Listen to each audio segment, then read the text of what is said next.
نوح علیہ السلام کا ایک بیٹا سام تھا۔ عرب اور بنی اسرائیل اسی کی طرف منسوب ہیں۔ اسی سام کے پوتوں سے ہود علیہ السلام پیدا ہوئے۔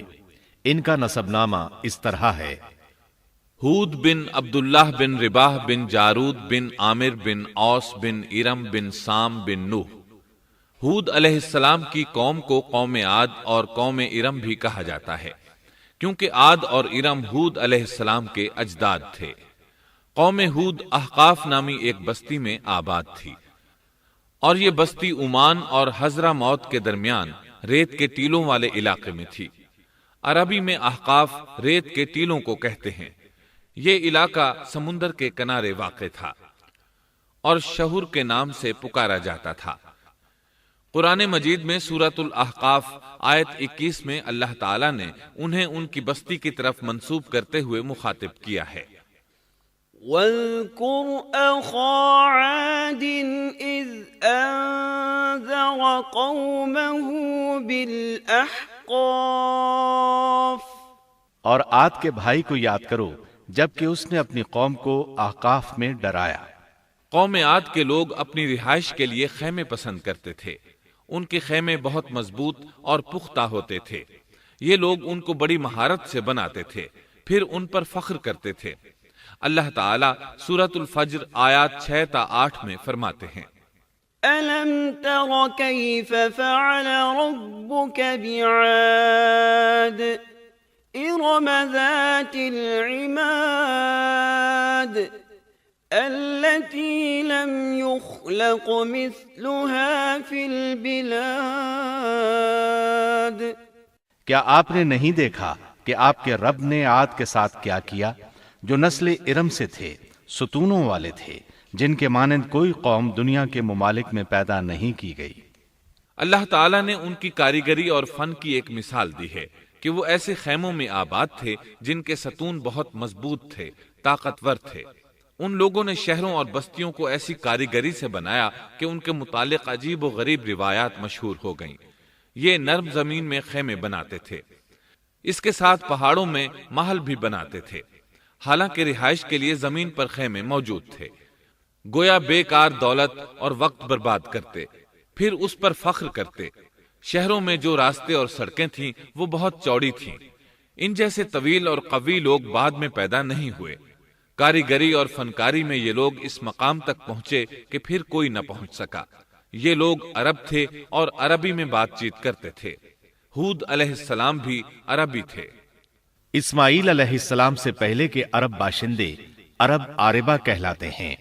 ان کے مشہور قبائل یہ ہیں: عاد، سمود، جرہم، امیم، قحطان اور مدین وغیرہ۔ ابراہیم علیہ السلام کی اولاد میں اسماعیل علیہ السلام کے بعد آنے والے لوگ عرب مستعربہ کہلاتے ہیں۔ اسماعیل علیہ السلام عربی نہیں تھے، کنعانی تھے۔ جب ابراہیم علیہ السلام اسماعیل علیہ السلام کو مکہ معظمہ میں چھوڑ آئے اور اسماعیل علیہ السلام نے عربوں سے میل جول قائم کیا تو ان سے عربی سیکھ لی اور اس میں بہت مہارت پیدا کر لی، یہاں تک کہ آپ کو عرب کا فصیح کہا جانے لگا۔ اہل عرب میں فصاحت و بلاغت آپ ہی سے آئی۔ رسول اللہ صلی اللہ علیہ وسلم بھی اسی انداز میں فصیح و بلیغ عربی میں بات کرتے تھے۔ طوفان نوح کے بعد جب دوبارہ لوگوں کو پیدا کیا گیا تو وہ ایک مرتبہ پھر ان بستیوں میں رہنے کے لیے چلے گئے جہاں نوح علیہ السلام رہا کرتے تھے۔ نوح علیہ السلام شام کے شمال اور ترکی کے جنوبی علاقوں میں رہا کرتے تھے۔ لوگ یہاں آباد ہو گئے، پھر یہاں سے کچھ لوگ فلسطین اور شام کی طرف ہجرت کر گئے اور کچھ لوگ جزیرے کی طرف ہجرت کر گئے، اور قوم عاد جزیرے کے جنوب میں آ کر آباد ہو گئی۔ اس وقت تمام لوگ توحید پر تھے۔ طوفان کے ساتھ جب زمین پامال ہو گئی تو اس پر سوائے نوح علیہ السلام کی اولاد کے اور کوئی زندہ نہ رہا۔ یہ لوگ توحید پرست تھے، لیکن وقت کے ساتھ ساتھ قوم عاد آباد ہوئی اور شیطان نے ان کے دلوں میں وسوسہ ڈالا۔ اس طرح وہ شیطان کی عبادت کرنے لگے۔ چنانچہ قوم نوح کے بعد سب سے پہلے جس قوم نے بت پرستی اختیار کی وہ قوم عاد تھی۔ اس قوم کو اللہ تعالیٰ نے بہت ڈیل ڈال دیا تھا، وہ بہت طاقتور قوم تھی۔ مفسرین بیان کرتے ہیں کہ ان کے جسم بہت مضبوط اور ٹھوس تھے، قد بہت لمبے تھے، آدم علیہ السلام کا قد 60 ہاتھ تھا، اس قوم کا قد بھی قریباً اتنا ہی تھا۔ اس طرف سورۃ الاعراف آیت 69 میں اشارہ موجود ہے۔ اللہ تعالیٰ فرماتے ہیں واذكروا إذ جعلكم خلفاء من بعد قوم نوح وزادكم في الخلق بسطة فاذكروا آلاء الله لعلكم تفلحون۔ اور تم وہ حالت یاد کرو جب اللہ نے تمہیں قوم نوح کے بعد جانشین بنایا اور ڈیل ڈول میں تمہیں زیادہ پھیلاؤ دیا، سو تم اللہ کی نعمتوں کو زیادہ یاد کرو تاکہ تم فلاح پا جاؤ۔ ہود علیہ السلام کی زبانی اللہ تعالیٰ ان کی فنکاری کو بیان کرتے ہوئے فرماتے ہیں کہ ہود علیہ السلام نے ان سے کہا، کیا تم ایک ایک ٹیلے پر بطور کھیل نشان لگا رہے ہو؟ مطلب یہ کہ یہ لوگ پہاڑوں کی چوٹیوں پر محل تعمیر کرتے تھے۔ جب ان سے کہا جاتا کہ تم رہتے تو زمین پر ہو اور گھر پہاڑوں پر بناتے ہو، اس کی کیا وجہ ہے؟ اور تم اتنے مضبوط محل تعمیر کر رہے ہو، گویا ہمیشہ یہیں رہو گے۔ وہ لوگ دراصل ٹیلوں، گھاٹیوں، دروں اور پہاڑوں پر عمارات تعمیر کرتے تھے، اور ان کا مقصد ان میں رہنا نہیں تھا، بلکہ صرف کھیل کود کے لیے ایسا کرتے تھے۔ ہود علیہ السلام نے انہیں جھنجھوڑا کہ تم ایسا کام کیوں کرتے ہو جس کا کوئی مقصد نہیں، جس کام کے فضول ہونے میں کوئی شک نہیں۔ ہود علیہ السلام انہیں واعظ کرتے تھے، اے میری قوم، اللہ نے تمہیں بڑی قوت سے نوازا ہے۔ تمہاری طاقت کا عالم یہ ہے کہ جب تم کسی پر ہاتھ ڈالتے ہو تو ظلم کرتے ہو، کوئی شخص تمہارے سامنے آنا گوارا نہیں کرتا۔ لہذا اللہ سے ڈرو اور میری پیروی کرو، اس سے ڈرو جس نے ان چیزوں سے تمہاری مدد کی۔ اللہ تعالیٰ نے اپنی ہر طرح کی نعمت، مال، اسباب، اولاد، باغات، شہر، قوت، جسامت اور صنعت کاری سے تمہیں نوازا ہے، لہٰذا تم اللہ سے ڈرو اور میری اطاعت کرو۔ لیکن ان کی قوم نے کوئی اثر نہ لیا، نہ ان پر ایمان لائی، الٹا لگی تکبر کرنے، اللہ کی حمد کی بجائے اس کی ناشکری کرنے لگی۔ اور تکبر کے بارے میں بات یہ ہے کہ جب سے ابلیس نے اس کو اختیار کیا، یہ اس وقت سے آزمائش بن چکا ہے۔ اللہ تعالیٰ سورہ حامیم السجدہ آیت 15 میں فرماتے ہیں، فَأَمَّا عَادٌ فَاسْتَكْبَرُوا فِي الْأَرْضِ بِغَيْرِ الْحَقِّ وَقَالُوا مَنْ أَشَدُّ مِنَّا قُوَّةً أَوَلَمْ يَرَوْا أَنَّ اللَّهَ الَّذِي خَلَقَهُمْ هُوَ أَشَدُّ مِنْهُمْ قُوَّةً۔ پس قوم عاد نے تو بے وجہ زمین میں سرکشی شروع کر دی اور کہنے لگے کہ ہم سے زوراور کون ہے؟ کیا انہیں یہ نظر نہ آیا کہ جس اللہ نے انہیں پیدا کیا ہے وہ ان سے بہت ہی زیادہ زوراور ہے؟ جب یہ لوگ اپنی سرکشی اور کفر میں حد سے بڑھ گئے، تب اللہ تعالیٰ نے ہود علیہ السلام کو ان کی طرف بھیجا۔ انہوں نے انہیں اللہ کی طرف بلایا اور کہا، اے میری قوم، اللہ کی عبادت کرو، اس کے سوا تمہارا کوئی معبود نہیں۔ کیا تم ڈرتے نہیں؟ قوم کے کافر سردار کہنے لگے، ہم تو دیکھتے ہیں کہ تو نری بے وقوفی میں ہے، ہمارے خیال میں تو جھوٹا ہے۔ اس پر ہود علیہ السلام نے فرمایا، میری قوم، میں بے وقوف نہیں، میں تو تمام جہانوں کے پروردگار کی طرف سے بھیجا گیا ہوں، تمہیں اپنے رب کے پیغامات پہنچا رہا ہوں، اور ہوں بھی تمہارا دلی خیر خواہ اور امانت دار۔ کیا تم اس بات سے تعجب کرتے ہو کہ تم میں سے ایک شخص کی معرفت، اللہ کا ذکر تم تک پہنچا کہ وہ تمہیں خبردار کر دے؟ تم اللہ کی اس نعمت کو یاد کرو کہ اس نے تمہیں قوم نوح کے بعد خلیفہ بنایا اور ڈیل ڈول میں تمہیں زیادہ پھیلاؤ دیا۔ تم اللہ کے احسانات کو یاد کرو تاکہ فلاح اور نجات پا جاؤ۔ ہود علیہ السلام نے اللہ کی عظیم نعمتوں کے ساتھ انہیں نصیحت کی، لیکن وہ بدبخت کفر ہی کرتے رہے۔ آخر انہیں جھنجھوڑنے کے لیے انہوں نے فرمایا، اے میری قوم، اللہ ہی کی عبادت کرو، اس کے سوا تمہارا کوئی معبود نہیں۔ تم تو صرف بہتان بازی کر رہے ہو، یعنی جن بتوں کی تم پوجا کر رہے ہو ان کی پوجا تم نے خود گھڑی ہے۔ اللہ تعالیٰ نے تو اس کے متعلق کوئی دلیل نازل نہیں فرمائی۔ میری قوم کے لوگوں، میں تم سے اس دعوت و تبلیغ کی کوئی اجرت نہیں مانگتا، میرا اجر اس کے ذمے ہے جس نے مجھے پیدا کیا ہے، تو کیا تم پھر بھی عقل سے کام نہیں لیتے؟ اے میری قوم کے لوگوں، اپنے رب سے گزشتہ گناہوں کی معافی طلب کرو، آئندہ گناہوں سے توبہ کرو، تاکہ وہ برسنے والے بادل تم پر بھیج دے اور تمہیں طاقت میں اور بڑھا دے، تاکہ تم گناہگار ہونے کے باوجود روگردانی نہ کرو۔ ہود علیہ السلام مسلسل انہیں دعوت دیتے رہے، لیکن وہ ظالم قوم نوح کی طرح ان کا مذاق اڑانے لگی اور کہنے لگی، ہمارے خیال میں تو بے وقوف ہے اور شاید تو ہمارے کسی معبود کے بڑے جھپٹے میں آ گیا ہے، تو ہمارے بتوں کو برا کہتا ہے، اس لیے ان میں سے کسی کی مار تم پر پڑی ہے، اسی لیے تو ذہنی مریض بن گیا ہے۔ وہ ظالم لوگ چونکہ آخرت پر ایمان نہیں رکھتے تھے اور دنیا میں خوشحالی کی زندگی بسر کر رہے تھے اور تھے بھی اپنی قوم کے سردار، اس لیے اپنے ماتحتوں سے کہنے لگے، یہ تو تم جیسا ہی انسان ہے، وہی کچھ کھاتا ہے جو تم کھاتے ہو اور پیتا بھی وہی کچھ ہے جو تم پیتے ہو۔ اب اگر تم نے اپنے جیسے انسان کی اطاعت قبول کر لی تو سخت خسارے میں رہو گے۔ کیا یہ تمہیں اس بات سے دھمکاتا ہے کہ جب تم مر کر خاک اور ہڈیاں بن جاؤ گے تو پھر زندہ کیے جاؤ گے؟ ہرگز نہیں، یہ بات امکان سے باہر ہے جس کا وعدہ تم سے کیا جاتا ہے۔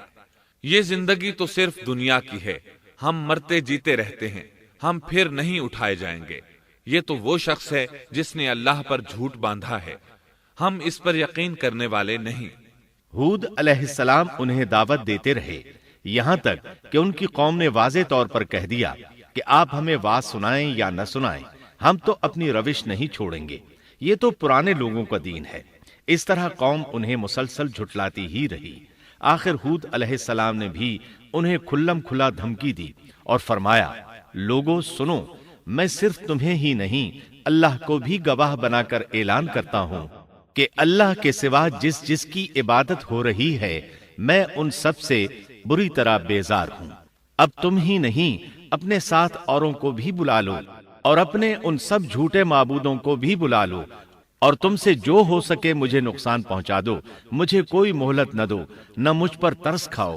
یہ فرمانے کے بعد انہوں نے اللہ سے دعا کی، رب انصرنی بما کذبون، اے پروردگار ان کے جھٹلانے پر تو میری مدد فرما۔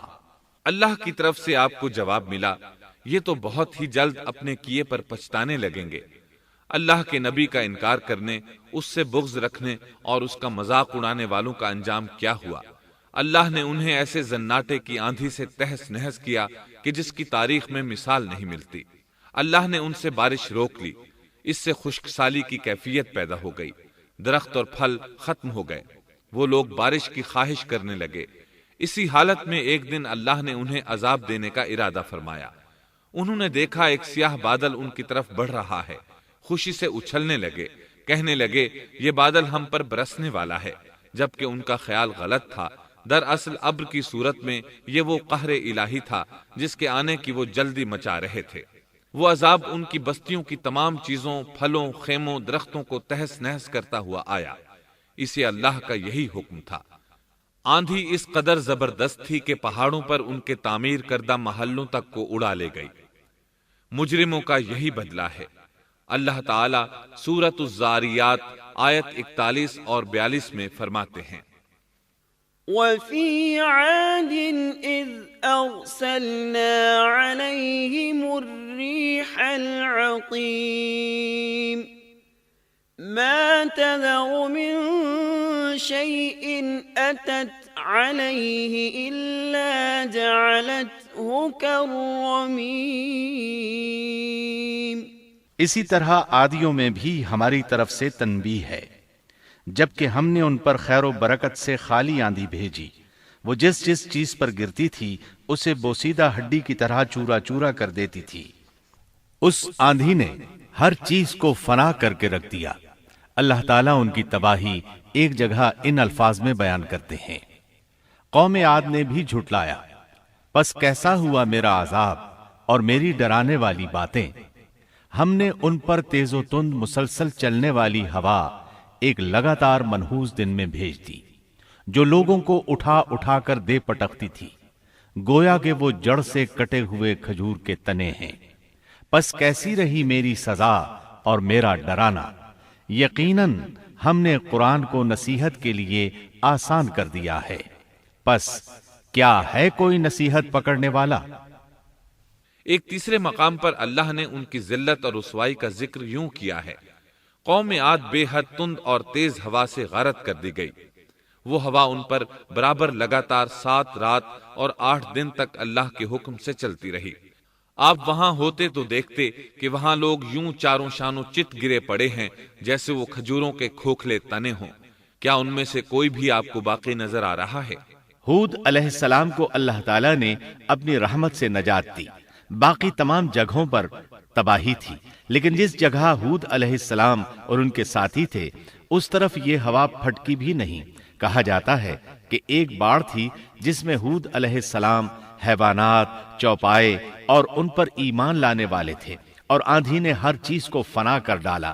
اللہ تعالیٰ سورہ آراف آیت 72 میں فرماتے ہیں، فأنجيناه والذين معه برحمة منا وقطعنا دابر الذين كذبوا بآياتنا وما كانوا مؤمنين۔ غرض ہم نے انہیں اور ان کے ساتھیوں کو اپنی رحمت سے بچا لیا اور ان لوگوں کی جڑ کاٹ دی جنہوں نے ہماری آیتوں کو جھٹلایا تھا اور وہ ایمان لانے والے نہ تھے۔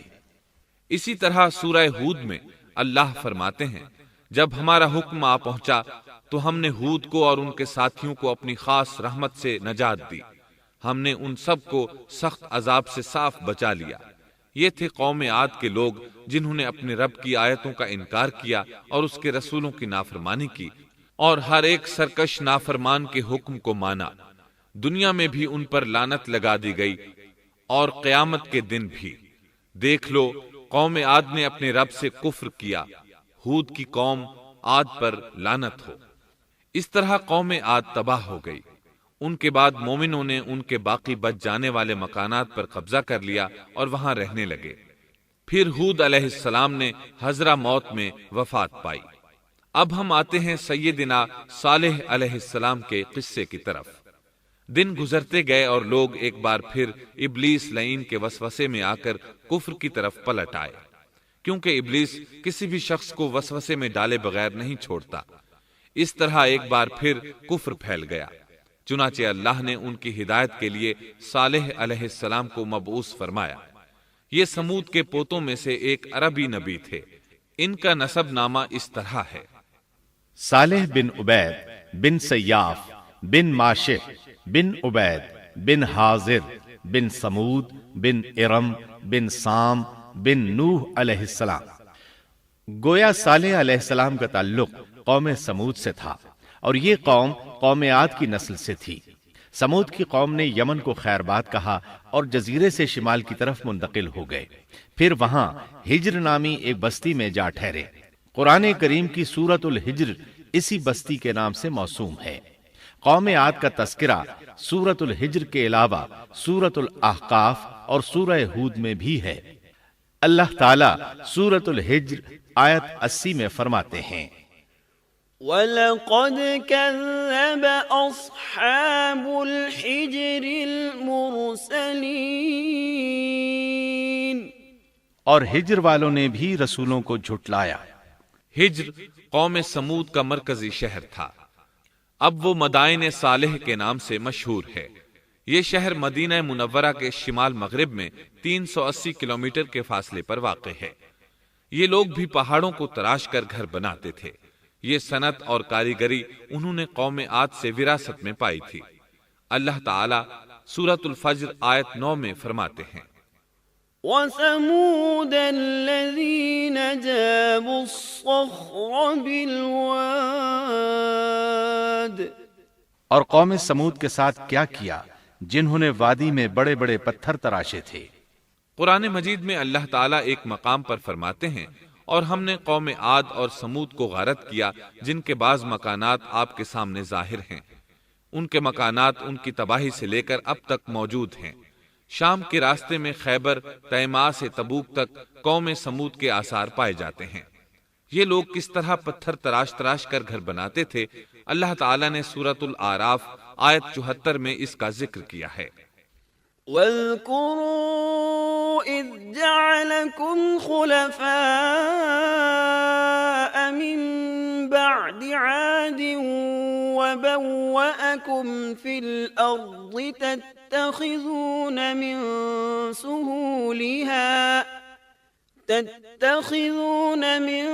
سهولها قصورا وتنحتون الجبال بيوتا فاذكروا آلاء الله ولا تعثوا في الأرض مفسدين۔ اس وقت کو یاد کرو جب اللہ تعالیٰ نے تمہیں قوم عاد کے بعد جانشین بنایا اور تمہیں زمین پر رہنے کا ٹھکانہ دیا کہ نرم زمین پر محل بناتے ہو اور پہاڑوں کو تراش تراش کر ان میں گھر بناتے ہو، سو اللہ کی نعمتوں کو یاد کرو اور زمین میں فساد مت پھیلاؤ۔ یہ آیت ان کی طاقت، جسم کی صلاحیت اور ماہر فن ہونے پر دلیل ہے۔ پہاڑوں کو تراشنا دراصل قوم عاد کی عادت تھی۔ یہ بھی چونکہ انہی سے تھے، اس لیے وراثت میں یہ کام انہیں بھی آ گیا تھا۔ جس طرح اللہ نے عاد کو اپنی نعمتوں سے نوازا تھا، اسی طرح سمود کو ان سے بڑھ کر نعمتیں دی تھیں۔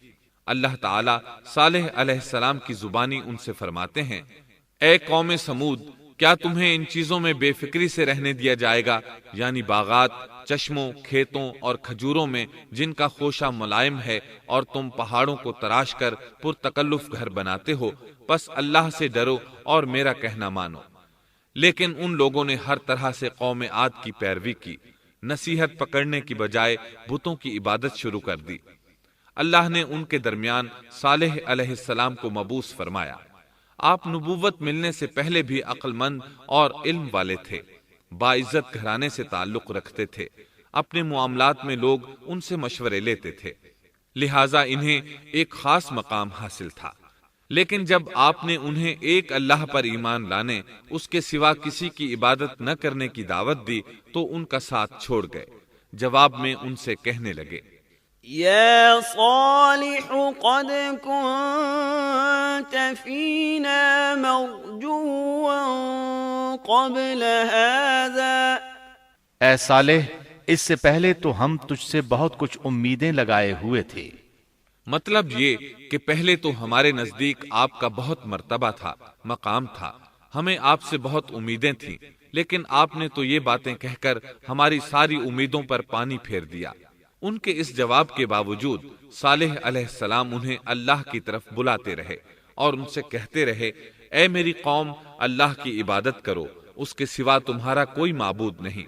تمام انبیاء کی اپنی اپنی قوم کو یہی دعوت تھی کہ اے لوگو، اللہ کی عبادت کرو، اسی نے تمہیں زمین سے پیدا کیا ہے، اسی نے تمہیں زمین میں آباد کیا ہے، اس سے معافی طلب کرو، یقیناً میرا رب قریب ہے اور دعاؤں کو قبول کرنے والا ہے۔ اے میری قوم، تم نیکی سے پہلے برائی کی جلدی کر رہے ہو، اللہ سے معافی کیوں نہیں مانگتے کہ تم پر رحم کیا جائے؟ اللہ سے ڈرو، میری اطاعت کرو، حد سے گزر جانے والے بے باک لوگوں کی اطاعت سے باز آؤ، وہ ملک میں فساد پھیلا رہے ہیں اور اصلاح نہیں کرتے۔ صالح علیہ السلام نے ہود علیہ السلام کی طرح اپنی قوم کو نصیحت کی، لیکن ان ظالموں نے بھی اسی طرح کفر کیا جیسے قوم عاد نے کیا تھا۔ کہنے لگے، یہ کیسے ہو سکتا ہے کہ ہم اپنے میں سے ایک شخص کے تابع ہو جائیں؟ اس اکیلے کی اتنی زیادہ فضیلت کی آخر کیا وجہ ہے؟ ہم نہیں مان سکتے کہ ہم میں صرف اسی ایک پر اللہ کی باتیں نازل ہوتی ہیں۔ پھر وہ اس سے بھی آگے بڑھے اور اللہ کے نبی کو کھلے الفاظ میں پرلے درجے کا جھوٹا کہا، جادوگر کہا۔ پھر یہ سرکش اور کافر لوگ صالح علیہ السلام کے ساتھ ایمان لانے والے کمزور غریب لوگوں کو مخاطب کر کے کہنے لگے، کیا تم صالح پر ایمان رکھتے ہو؟ ہم تو اس کے منکر ہیں۔ اس طرح صالح علیہ السلام دن رات انہیں دعوت دیتے رہے، یہاں تک کہ یہ لوگ صالح علیہ السلام سے کہنے لگے، تم نے اور تمہارے ساتھیوں نے ہمارے اندر نحوست پھیلا رکھی ہے اور اسی لیے ہم مشکلات اور مصائب کا شکار ہیں۔ لہذا تم ہم سے دور ہو جاؤ۔ صالح علیہ السلام نے انہیں جواب دیا، تم پر نحوست اللہ کی طرف سے ہے، تم فتنے میں پڑے ہوئے لوگ ہو۔ پھر اس کے بعد وہ لوگ صالح علیہ السلام سے مکمل طور پر دشمنی کرنے لگے اور انہوں نے آپ کو یہاں تک کہہ دیا کہ آپ ہماری مجلس میں نہ آیا کریں کیونکہ آپ منحوس ہیں۔ پھر بات یہاں تک پہنچی کہ صالح علیہ السلام نے انہیں اللہ کے عذاب سے ڈرایا، دھمکایا اور کہا، يا قوم أرأيتم إن كنت على بينة من ربي وآتاني منه رحمة فمن ينصرني من الله إن عصيته فما تزيدونني غير تخسير۔ اے میری قوم کے لوگوں، ذرا بتلاؤ تو اگر میں اپنے رب کی طرف سے کسی مضبوط دلیل پر ہوا اور اس نے مجھے اپنے پاس سے رحمت عطا کی ہو، پھر میں نے اس کی نافرمانی کی، تو کون ہے جو اس کے مقابلے میں میری مدد کرے؟ تم تو میرا نقصان ہی بڑھا رہے ہو۔ یعنی فرض کرو اگر میں حق پر ہوا اور یقیناً میں حق پر ہوں اور اللہ تعالیٰ نے مجھے اپنی نبوت سے بھی نوازا ہے، پھر بھی میں تمہاری باتوں میں آ کر اس کی نافرمانی کروں تو بلا شبہ اس وقت میں گھاٹے میں ہوں گا اور تم بھی خسارہ پانے والے ہوگے۔ اس پر وہ ظالم لوگ مقابلے پر اتر آئے، کہنے لگے اگر تو سچا ہے تو کوئی معجزہ لے آ، لیکن وہ معجزہ ہماری مرضی کے مطابق ہو، اس صورت میں ہم ضرور ایمان لے آئیں گے۔ آپ ایسا کریں کہ بستی کے کنارے پتھریلی چٹان میں سے دودھ دینے والی 10 ماہ کی حاملہ اونٹنی نکالیں، اس کا رنگ سرخ ہو۔ صالح علیہ السلام سے یہ مطالبہ کر کے وہ سردار لوگ ایک طرف بیٹھ گئے اور مذاق اڑانے لگے۔ ایک کہنے لگا اونٹنی 10 ماہ کی ہو، حاملہ ہو، دوسرا کہنے لگا لازمی طور پر اس کا رنگ سرخ ہو، پھر ایک تیسرا سردار بولا اس کی کھال پر بہت زیادہ اون ہو، چوتھا بولا موٹی تازی ہو، ہم نے پہلے اس قسم کی اونٹنی دیکھی نہ ہو، پانچواں بولا وہ اتنی بڑی ہو کہ اکیلی ایک دن تمام کنویں کا پانی پی جائے اور دوسرے روز ہم پئیں۔ یہ لوگ اسی طرح مذاق اڑا رہے تھے کہ صالح علیہ السلام نے ان سے کہا، اگر تمہاری مطلوبہ اونٹنی تمہیں مل جائے تو کیا تم ایمان لے آؤ گے؟ سب نے مل کر کہا، ہاں ضرور لے آئیں گے۔ صالح علیہ السلام نے فرمایا، تب تم ایک دن سب لوگوں کو جمع کر لو۔ مقررہ دن وہ لوگ جمع ہو گئے۔ ان کی موجودگی میں صالح علیہ السلام نے اللہ سے دعا کی، زمین پر زلزلہ طاری ہوا، ان کی آنکھوں کے سامنے چٹان پھٹی اور اس سے بالکل ویسی ہی اونٹنی نکلی جیسا کہ ان کا مطالبہ تھا۔ انہوں نے اپنی زندگی میں ایسی اونٹنی کبھی نہیں دیکھی تھی۔ اس میں وہ تمام صفات موجود تھیں جن کا ذکر ان لوگوں نے کیا تھا۔ اللہ تعالیٰ صالح علیہ السلام کی زبانی سورہ ہود آیت 64 میں فرماتے ہیں، وَيَا قَوْمِ هَٰذِهِ نَاقَةُ اللَّهِ لَكُمْ آيَةً فَذَرُوهَا تَأْكُلْ فِي أَرْضِ اللَّهِ وَلَا تَمَسُّوهَا بِسُوءٍ فَيَأْخُذَكُمْ عَذَابٌ قَرِيبٌ۔ اے میری قوم، یہ اللہ کی بھیجی ہوئی اونٹنی ہے، یہ تمہارے لیے ایک معجزہ ہے۔ اب تم اسے اللہ کی زمین میں کھاتی ہوئی چھوڑ دو اور اسے کسی طرح کی تکلیف نہ پہنچاؤ، ورنہ فوری عذاب تمہیں آ پکڑے گا۔ اس اونٹنی کو چونکہ کسی اونٹنی نے جنم نہیں دیا تھا، اس لیے اس کو ناقۃ اللہ یعنی اللہ کی اونٹنی کہا گیا۔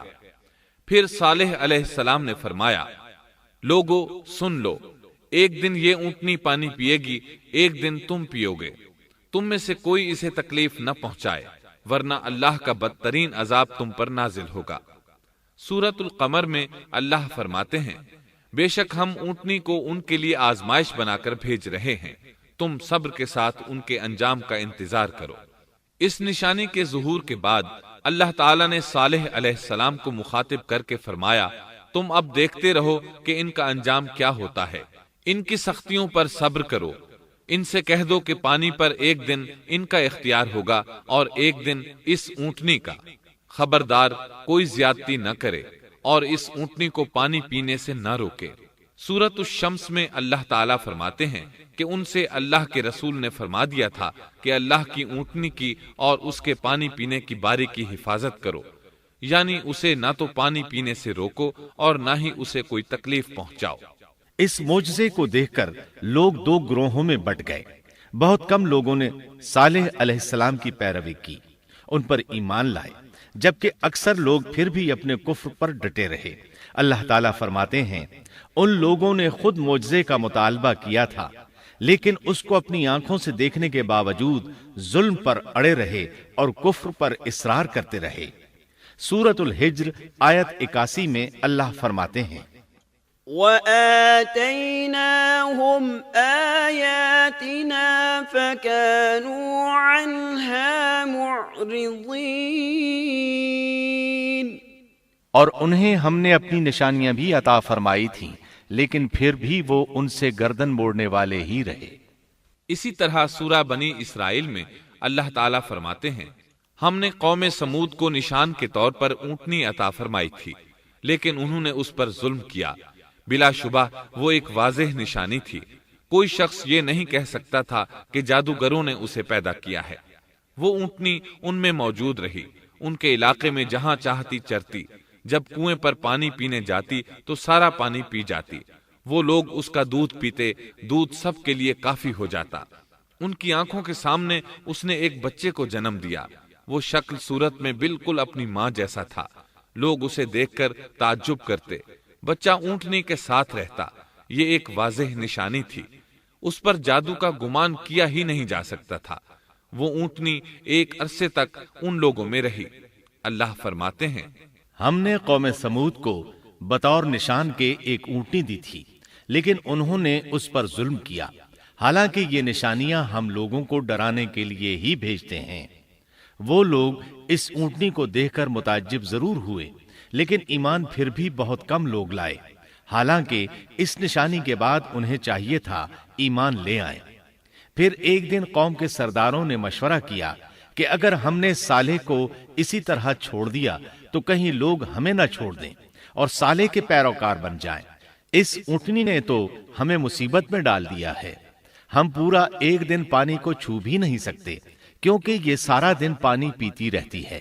پھر یہ اس قدر دیو ہیکل ہے کہ اسے دیکھ کر ہماری بکریاں بھاگ جاتی ہیں، اونٹ اسے دیکھ کر خوفزدہ ہو جاتے ہیں، لہٰذا ہمیں چاہیے کہ اس سے چھٹکارا حاصل کر لیں۔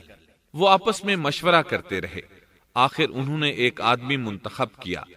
مورخین کا اس پر اتفاق ہے کہ اس کا نام قدار بن سالف تھا، اس کے ساتھ اس کا ایک ساتھی بھی تھا۔ ان دونوں نے مل کر اونٹنی کو قتل کیا۔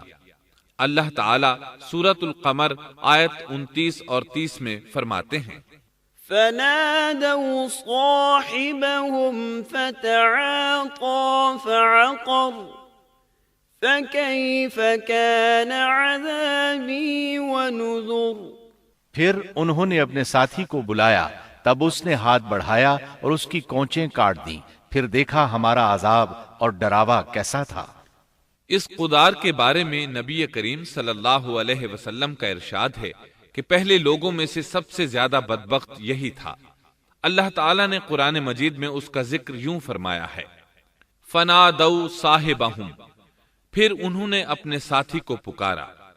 سورۃ الشمس میں اللہ فرماتے ہیں إِذِ انبَعَثَ أَشْقَاهَا، جب ان میں بڑا بدبخت شخص اٹھ کھڑا ہوا۔ یہ بدبخت قدار اٹھا، اپنے ساتھی کو ساتھ لیا اور اونٹنی کو قتل کرنے کے لیے تیار ہو گئے۔ آپس میں مشورہ ہوا کہ یہ نہ کہا جائے ہم نے اسے قتل کیا ہے۔ اس طرح باقی لوگوں نے بھی ان سے اتفاق کیا۔ اللہ تعالیٰ سورہ نمل آیت 48 میں فرماتے ہیں وَكَانَ فِي الْمَدِينَةِ 9 رَهْطٍ يُفْسِدُونَ فِي الْأَرْضِ وَلَا يُصْلِحُونَ، اور اس شہر میں 9 آدمی ایسے تھے جو زمین میں فساد کرتے تھے اور اصلاح نہیں کرتے تھے۔ مطلب یہ کہ یہ لوگ فساد کی انتہا کو پہنچے ہوئے تھے، ان میں بھلائی نام کو نہیں تھی اور نہ ان کا فساد کی اصلاح کا ارادہ تھا۔ بخاری، مسلم اور مسند احمد کی ایک حدیث میں ہے، رسول اللہ صلی اللہ علیہ وسلم نے ایک بار اپنے خطبے میں اس اونٹنی اور اسے مار ڈالنے کا ذکر فرمایا۔ آیت اذم بعثا اشقاہا کی تلاوت کرتے ہوئے فرمایا کہ جیسے ابو زمعہ تھا، اسی جیسا یہ شخص بھی اپنی قوم میں عزیز، دلیر اور بڑا آدمی تھا۔ تمام لوگوں نے اس بدبخت کے ساتھ عہد کیا اور اسے یقین دہانی کرائی کہ اگر تمہارے ساتھ کسی نے برائی کا ارادہ کیا تو تمام قوم تمہاری حمایت میں اٹھ کھڑی ہوگی۔ اس یقین دہانی کے بعد یہ بدبخت اونٹنی کے انتظار میں بیٹھ گئے۔ اونٹنی پہاڑ کی طرف سے آتی تھی اور پانی پی کر واپس چلی جاتی تھی، یہی اس کا معمول تھا۔ جب ان لوگوں نے چٹان سے اونٹنی کو نکلتے دیکھا تو اچانک حملہ کرنے کے لیے آگے بڑھے، لیکن اس کا جثہ دیکھ کر خوفزدہ ہو گئے، الٹے پاؤں بھاگے۔ بدبخت قدار نے اپنے ساتھیوں کی یہ حالت دیکھی تو ہنس پڑا اور آگے بڑھ کر اونٹنی کی ران میں تیر مارا۔ اس سے اونٹنی کی ران کی ہڈی ٹوٹ گئی اور وہ نیچے گر گئی۔ پھر اس ظالم نے اپنے ساتھیوں کو آواز دی اور آگے بڑھ کر اونٹنی کی کونچیں کاٹ دی۔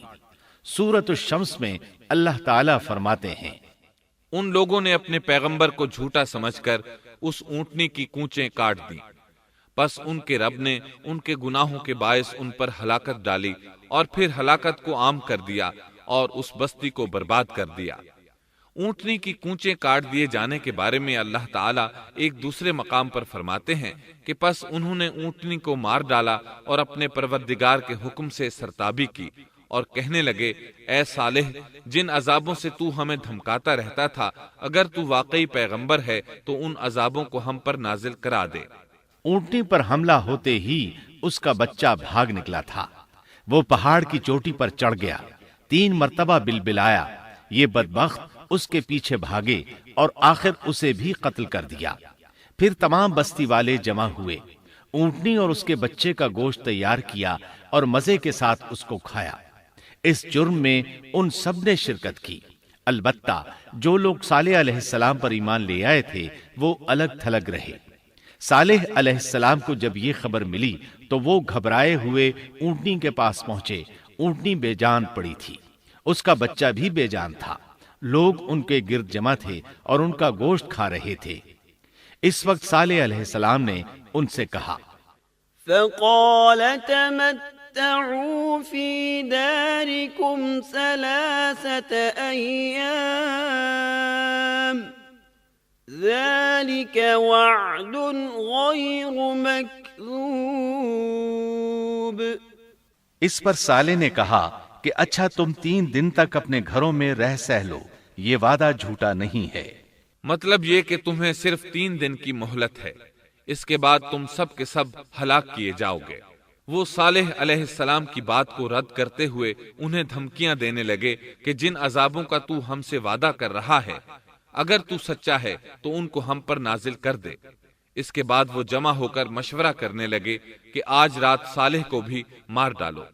ان کے اس مشورے کے بارے میں اللہ تعالیٰ سورۃ النمل آیات 48 اور 49 میں فرماتے ہیں، اس شہر میں 9 سردار تھے، وہ زمین میں فساد پھیلاتے رہتے تھے اور اصلاح نہیں کرتے تھے۔ انہوں نے آپس میں بڑی بڑی قسمیں کھا کھا کر عہد کیا کہ رات ہی کو صالح اور اس کے گھر والوں پر چھاپا ماریں گے اور اس کے وارثوں سے صاف کہہ دیں گے کہ ہم اس کے اہل کی ہلاکت کے وقت موجود نہیں تھے اور ہم بالکل سچے ہیں۔ اب یہ لوگ صالح علیہ السلام کے گھر کی طرف چلے۔ اللہ تعالیٰ سورۃ النمل آیات 50 اور 51 میں فرماتے ہیں، وَمَكَرُوا مَكْرًا وَمَكَرْنَا مَكْرًا وَهُمْ لَا يَشْعُرُونَ فَانظُرْ كَيْفَ كَانَ عَاقِبَةُ مَكْرِهِمْ أَنَّا دَمَّرْنَاهُمْ وَقَوْمَهُمْ أَجْمَعِينَ۔ اور انہوں نے ایک داؤ کھیلا، سو ہم نے بھی ایک ایسا داؤ کھیلا کہ انہیں خبر بھی نہ ہوئی۔ پھر دیکھو کہ ان کے داؤ کا کیا انجام ہوا، ہم نے انہیں اور ان کی ساری قوم کو ہلاک کر دیا۔ صالح علیہ السلام کا گھر پہاڑ کی بلندی پر تھا۔ یہ فسادی لوگ ابھی اوپر چڑھ رہے تھے کہ زمین حرکت کرنے لگی۔ ایک چٹان اوپر سے لڑھکتی ہوئی آئی اور ان تمام کو پیس کر رکھ دیا۔ ان 9 فسادی لوگوں کی ہلاکت کے ساتھ ہی اللہ کے عذاب کی ابتدا ہو چکی تھی۔ چنانچہ صالح علیہ السلام نے اپنے ساتھیوں کے ساتھ اس بستی کو چھوڑ دیا، یعنی وہ ہجر کے علاقے سے نکل گئے۔ صبح ہوئی تو لوگوں نے ایک عجیب منظر دیکھا۔ قوم سمود کے تمام لوگوں کے چہرے زرد پڑ چکے تھے۔ وہ سب رونے لگے کیونکہ عذاب کے آثار شروع ہو چکے تھے۔ دوسرے دن تمام لوگوں کے چہرے آگ کی طرح سرخ ہو گئے اور تیسرے دن تمام کے چہرے سیاہ ہو چکے تھے۔ اپنی یہ حالت دیکھ کر سب لوگ رونے اور چیخ پکار کرنے لگے، اپنی قبریں کھودنے لگے۔ اب انہیں یقین ہو چکا تھا کہ عذاب کا وعدہ برحق تھا۔ اللہ تعالیٰ نے انہیں پہلی قوموں کی طرح ایک قسم کا عذاب نہیں دیا تھا، جیسے قوم نوح کو صرف طوفان کے ذریعے ہلاک کیا گیا، قوم عاد کو صرف طوفانی ہوا کے ذریعے ہلاک کیا گیا، لیکن قوم سمود کو اللہ تعالیٰ نے طرح طرح کے عذابوں سے دوچار کیا، اس لیے کہ انہوں نے اپنی مطلوبہ شرط پوری ہونے کے باوجود ایمان قبول نہیں کیا تھا۔ عذاب کی ابتدا زلزلے سے ہوئی، زمین حرکت کرنے لگی۔ اس کی وجہ سے وہ لوگ اپنے گھروں میں اوندھے کے اوندھے پڑے رہ گئے، ان میں اٹھنے کی طاقت تک نہ رہی۔ پھر آسمان میں سخت کڑاکا ہوا، اس کی ہولناک دہشت انگیز چنگھاڑ نے ان کے بھیجے پھاڑ کر رکھ دیے۔ ایک ہی لمحے میں ایک ساتھ وہ سب ڈھیر ہو گئے۔ ان کی ہلاکت اور تباہی کو بیان کرتے ہوئے اللہ تعالی سورۃ الذاریات آیات 43 تا 45 میں فرماتے ہیں، وفي ثمود إذ قيل لهم تمتعوا حتى حين فعتوا عن أمر ربهم فأخذتهم الصاعقة وهم ينظرون فما استطاعوا من قيام وما كانوا منتصرين۔ اور سمود کے قصے میں بھی عبرت ہے، جب ان سے کہا گیا کہ تم کچھ دن تک فائدہ اٹھا لو، لیکن انہوں نے اپنے رب کے حکم سے سرتابی کی، اس پر انہیں ان کے دیکھتے دیکھتے تیز و تند کڑاکے نے ہلاک کر دیا، پس نہ تو وہ کھڑے ہو سکے اور نہ بدلہ لے سکے۔ اسی طرح سورہ ہود میں اللہ تعالیٰ نے ان کی تباہی کا نقشہ اس طرح کھینچا ہے کہ ایک زور کی کڑک نے ان ظالموں کو آ لیا، پھر تو وہ اپنے گھروں میں زانوں کے بل مردہ پڑے رہ گئے، ایسے گویا کہ وہ کبھی آباد ہی نہ تھے۔ سورۃ القمر میں اللہ نے ان کی رسوائی ان الفاظ میں بیان کی ہے، ہم نے ان پر ایک چیخ بھیجی، پھر وہ ایسے ہو گئے جیسے کانٹوں کی باڑ کا چورا۔ دوسری طرف صالح علیہ السلام اور ان کے ساتھیوں کو اللہ تعالیٰ نے اپنی رحمت سے نجات دی۔ اللہ تعالیٰ سورہ ہود آیت 66 میں فرماتے ہیں، فَلَمَّا جَاءَ أَمْرُنَا نَجَّيْنَا صَالِحًا وَالَّذِينَ آمَنُوا مَعَهُ بِرَحْمَةٍ مِنَّا وَمِنْ خِزْيِ يَوْمِئِذٍ إِنَّ رَبَّكَ هُوَ الْقَوِيُّ الْعَزِيزُ۔ پھر جب ہمارا فرمان آ پہنچا، ہم نے صالح اور ان پر ایمان لانے والوں کو اپنے فضل سے اس سے بچا لیا اور اس دن کی رسوائی سے بھی۔ یقیناً تیرا پروردگار نہایت توانا اور غالب ہے۔ اس قوم کے آثار آج تک باقی ہیں۔ مدینہ منورہ کے شمال مغرب میں ان کے گھر موجود ہیں۔ اب یہ علاقہ مدائن صالح کے نام سے مشہور ہے۔ سورۃ النمل میں اللہ تعالیٰ فرماتے ہیں، پس یہ ان کے گھر ہیں جو ان کے ظلم کے سبب ویران پڑے ہیں، بے شک اس میں دانش مندوں کے لیے نشانیاں ہیں۔ اللہ تعالیٰ نے ان کے نشانات کو آج تک باقی رکھا ہے تاکہ بعد میں آنے والوں کو یقین ہو جائے اور کسی قسم کا شک نہ رہے۔ عذاب کے آثار نمودار ہونے پر صالح علیہ السلام نے ان سے فرمایا تھا، اے میری قوم، میں نے تمہیں اپنے پروردگار کا حکم پہنچا دیا تھا اور میں نے تمہاری خیر خواہی کی، لیکن تم لوگ خیر خواہوں کو پسند نہیں کرتے۔ اس کے بعد صالح علیہ السلام اپنے ساتھیوں کے ساتھ وہاں سے ہجرت کر کے فلسطین آ گئے، وہیں رملہ نامی بستی میں رہنے لگے اور یہیں آپ کی وفات ہوئی۔ نبی کریم صلی اللہ علیہ وسلم صحابہ کرام رضی اللہ عنہم کے ساتھ تبوک تشریف لے گئے تو آپ نے مدائن صالح کے قریب قیام فرمایا تھا۔ صحابہ نے ان کنوؤں سے پانی لے لیا جو قوم سمود کے استعمال میں رہے تھے، کچھ برتن بھی وہاں سے لے لیے۔ آپ کو پتہ چلا تو آپ نے حکم فرمایا ان برتنوں کو توڑ دو اور اس پانی کو بہا دو اور اس پانی سے جو کھانا تیار کیا ہے اس کو الٹ دو۔ آپ نے انہیں ان گھروں میں داخل ہونے سے بھی روک دیا جن میں اللہ کا عذاب نازل ہوا تھا۔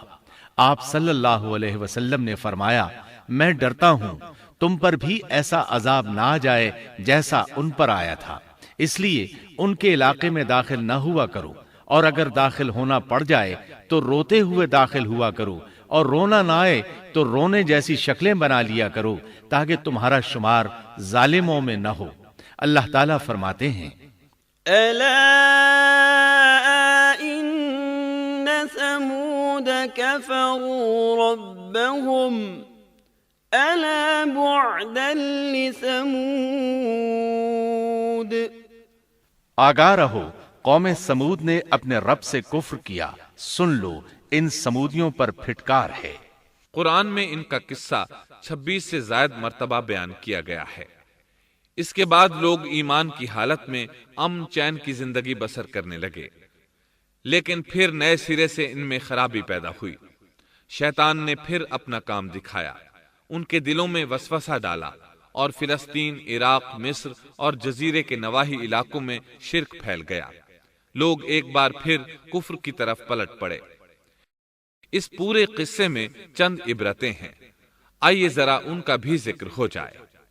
اللہ تعالیٰ کی اونٹنی اگرچہ سیدنا صالح علیہ السلام کی نبوت کا ایک نشان تھی، ان کی سچائی کا ثبوت تھی، لیکن قرآن کریم کی وضاحت یہ ہے کہ وہ قوم سمود کی آزمائش کے لیے تھی اور وہی ان کی ہلاکت کا نشان ثابت ہوئی، جیسا کہ سورۃ القمر میں اللہ تعالیٰ فرماتے ہیں، إنا مرسل الناقة فتنة لهم فارتقبهم واصطبر۔ بے شک ہم اونٹنی کو ان کی آزمائش اور امتحان کے لیے بھیجنے والے ہیں، پس تو ان کے انتظار میں رہ اور صبر اختیار کر۔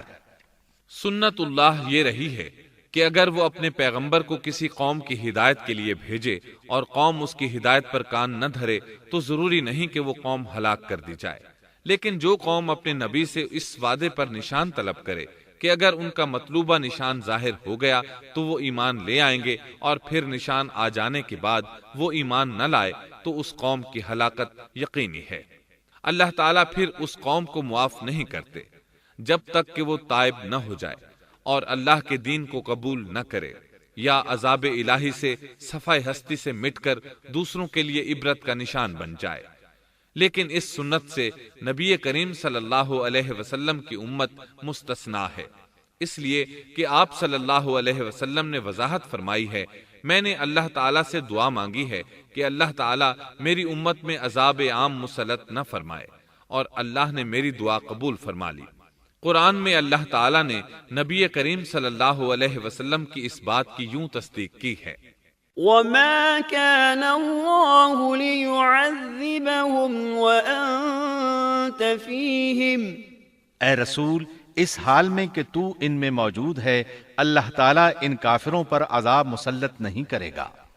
اور یہ ایک خطرناک غلطی ہے، نفس کا دھوکہ ہے کہ انسان عیش و عشرت اور دنیاوی جاہ و جلال کو دیکھ کر یہ خیال کر بیٹھے، یہ گمان کر لے کہ جس قوم یا فرد کے پاس یہ سب کچھ موجود ہے وہ ضرور اللہ تعالیٰ کے سائے میں ہے، اور یہ کہ ان کی یہ خوش عیشی اس بات کی علامت ہے کہ اللہ تعالیٰ کی خوش نودی ان کے ساتھ ہے۔ یہ نفس کا دھوکہ ہے، غلط فہمی ہے، بلکہ کج فہمی ہے۔ قرآن کریم کے اس واقعے میں جگہ جگہ اس بات کی وضاحت ہے کہ بعض اوقات زیادہ سے زیادہ خوش عیشی زیادہ سے زیادہ عذاب کا پیش خیمہ ثابت ہوتی ہے، اگرچہ قوموں کے لیے اس کی مدت چند ماہ یا چند سال نہیں بلکہ گھبرا دینے والی مدت ہی کیوں نہ ہو، مگر ہر قسم کی دنیاوی کامیابیوں اور خوش عیشیوں کے ساتھ جب ظلم، سرکشی اور غرور کسی قوم کا مستقل شعار بن جائے تو سمجھ لو اس کی تباہی اور ہلاکت کا وقت قریب آ پہنچا۔ اللہ تعالیٰ فرماتے ہیں، تیرے رب کی پکڑ بہت سخت ہے، لیکن اس کے ساتھ ہی یہ بات بھی ہے کہ کسی قوم میں تمام تر خرابیوں کے باوجود اگر قوم سے اکثر افراد اللہ کے شکر گزار ہوں، اس کے بندوں کے ساتھ انصاف کرنے والے اور آپس میں نیک نیت اور خیر خواہی کرنے والے ہوں، تو بلا شبہ وہ اللہ کے ہاں مقبول بندے ہیں، اور انہی کو دنیا اور آخرت کی کامیابیوں کی بشارت ہے، اور انہی کے لیے یہ دنیاوی عیش اللہ کی بے انتہا نعمتوں کی علامت ہے۔ انہی الفاظ پر سیدنا صالح علیہ السلام کا قصہ اختتام کو پہنچا۔